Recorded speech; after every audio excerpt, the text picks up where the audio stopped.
I hear you. When an elephant is about to fall in a pregnant rabbit, the zookeepers make haste to save the life of the pregnant rabbit. But that does not mean the elephant is defenseless. I hear you. Something. What is it? Talk to me. Of course I know. A burnt child dreads fire. He will always dread fire. Yes, I hear you. My brother is sick. Your brother is sick? Yes. Where is he? He's in the house. Okay, let's go. Yeah. Hold it.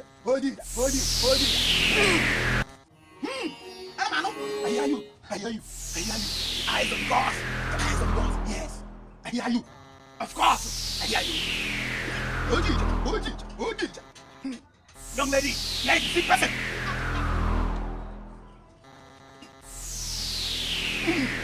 No, I don't think this person is sick. This person is not sick.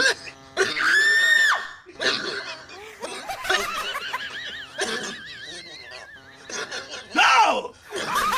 This person is too sick. Oh, Jesus, I'm going to kill this person. Take him to the evil forest!